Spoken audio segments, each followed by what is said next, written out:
Hey man, what it is? This is Deem, and I am your host, and this is By Any Means. There go to Cash App, $ Dean by any means. There go to PayPal at Dean by any means. Y'all already know what I'm about to say. I don't care if you leave $1, $10, $1,000. It's much, much, much appreciated. Jalil Major Hackett versus Pete Dobson. Let's talk about it. Pete Dobson is a veteran in the game. I believe he's from Bronx, New York. Orthodox fighter. Pretty solid. He's a solid guy, I'll say. His only loss has come to a name y'all all might know. Connor Ben. And Pete Dobson held his own in that fight. I feel as though he got dominated in that fight versus Connor Ben. And but at the end of the day, Pete Dobson is one of those fighters that's kind of just solid all the way around the board. He's not that explosive. He's not that fast. His footwork's not that good, but he do stay behind his jab, and he got a lot of heart. But I think Pete Dobson done messed up. He done poked the bear. He done slapped Jalil Hackett. So just in case you was under a rock and you don't know, Jaron Boots Ennis fights tomorrow. And he's fighting David Avanesian. The problem is there's a co-main. Jalil Hackett and Pete Dobson, and I think I'm more excited for this than I am even Jaron Ennis and David Avanesian because, it's getting spicy, y'all. Let's talk. It is getting spicy, y'all. Lord have mercy. Now, Jalil Hackett is an up-and-coming welterweight, one of the best guys in the business of boxing. I believe somebody that after Jaron Ennis goes on his run, Jalil Hackett do the same thing and dominate the 147 division. I don't think Jalil Hackett will catch Jaron Ennis in enough time to where as though he'll be able to get in the ring with him. But maybe at 154 down the road, that might be a fight that we be looking forward to. Jaron Ennis versus Jalil Hackett. But as of right now, Jalil Hackett is by far, besides Jaron Ennis, but I can't even say that with Jaron Ennis. Jalil Hackett by far is the best protege between the 154 and 147 division. 154 and 147 division. Him and Xander Zayas, for me, are two of the best. You might want to be able to put Brian Norman Jr. in there, but I don't look at Brian Norman as much as a prospect. And to be honest, I don't think Brian Norman Jr. could beat a Jalil Hackett, to be honest.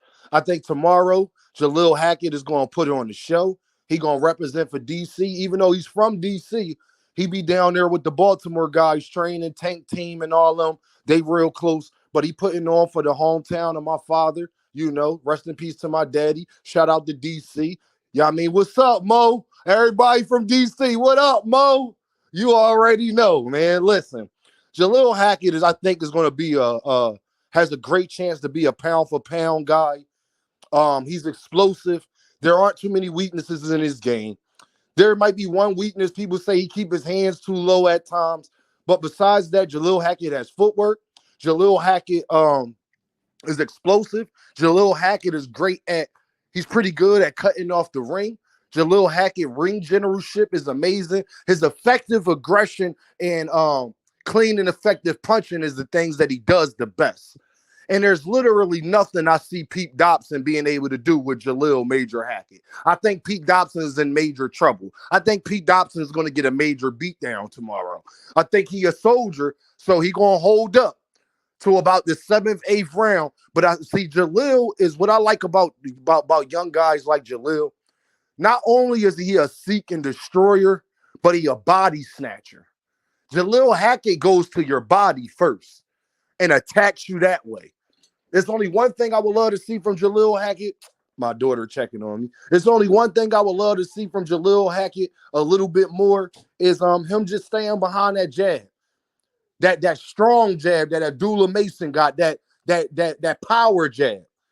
Because he's explosive in every other area. See, Jalil Hackett uses his athleticism against a lot of these guys where he opened right up with a left hook. He ain't used no jab to go at you or nothing. He just come bang, bang, bang, hooks, body, bang, bang, uppercut, body. That's how Jalil like to fight. But I know in order for him to go to that next level, You got to set it up behind that jab. That's all I would like to see tomorrow is him be more consistent with that jab. Keep it in Dobson's face, because if he does that, y'all, this will be complete domination. Because the worst thing that you could do to a fighter when he already getting beat up is continue to tag him and touch him with that jab. He'll get wore down even faster, y'all. It's like a cut. A jab is salt inside of a wound, if you understand what I'm saying. You can already be wounded, but that jab is the salt that's going to really do it. That's going to have you screaming. That's going to have you saying no mas. You understand? I don't think it's nothing that, if you understand, type understand. I don't think that it's nothing that Pete Dobson could do with Jalil Major Hackett. I want everybody to tune in, man, to Jalil Hackett, man. This kid is amazing. See, I don't like talking about fighters until it's time to talk about them. What do you mean by that, Dean? You might get on my radar like Abdullah, where I might, you'll hear me talk about you, but not make videos about you. Now you're worthy of me making videos about you. When you do something major on a major stage, when you're on the undercard of a pay-per-view, and you get a major stoppage or something like that, it perks people's eyes up. You got to do something. I don't care how good I think you are. You got to do something to jump on my radar to get me to talk about you. Because no matter how good I think you is, I still feel as though you got to give these guys something to earn. That's why y'all don't see me talk about Carmel Moulton yet. He hasn't fought nobody good enough or been on that stage enough, y'all, where I'ma start talking about him. He's still fighting 4, 5, 6 rounds. You understand? I know how great the little boy is. I know how good he can be.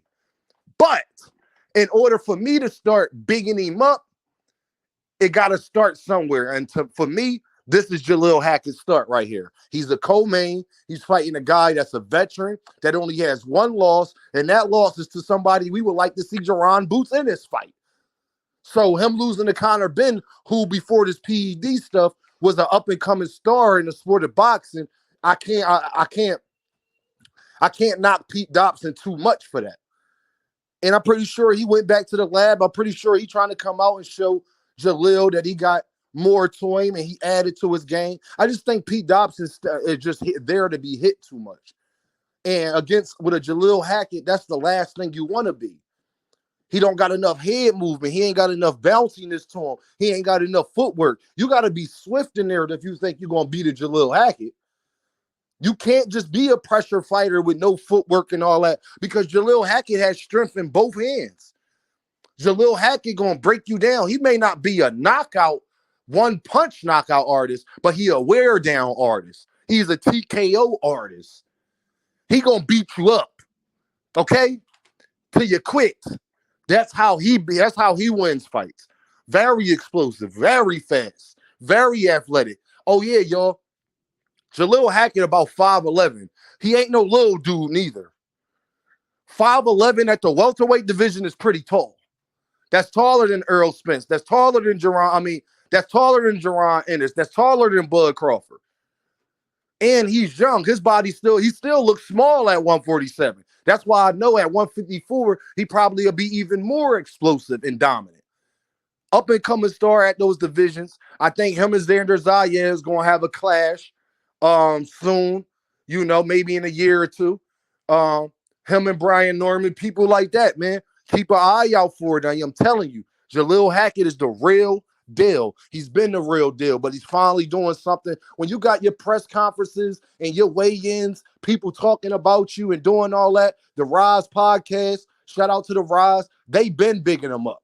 And I've been on their radar. I've been watching. I've been listening. Okay, I hear you. But he made it now. Now it's time to get the ball rolling. I promise you, Jalil, I'll do the rest from here. Go out there, go dominate, go do what I know you can do, because Pete Dobson disrespected you. I mean, whatever you go in there and do to him, Jalil, I ain't mad at you, little bro. Oh, yeah, because any disrespected you in Philly, because this neutral turf for both of them. Y'all know in Philly, we rock with our New York dudes, and we rock with our D.C. and Baltimore fellas, and our Jersey homies. You feel what I'm saying? They already know they come to Philly, it's all love. You dig what I'm saying? We got a mutual respect and everything. So this neutral ground right here, Even though I'm telling y'all half of the building, most of the building gonna be rooting for Jalil Hackett. I can tell you that. I can tell you that part. But I'm proud of Jalil Hackett, man. Made his way to a co-main, got everybody talking about him. Spicy at the press conferences, spicy at the weigh-in. That's what you need to do to become a star. Now just put the icing on the cake, and there you go. Jalil Major Hackett by domination. I got 7th or 8th round TKO. Remember, you heard it here. 7th or 8th round TKO. Jalil Major Hackett. And I holla at y'all. Y'all already know what this is, right? Dean by any means. And I holla at y'all.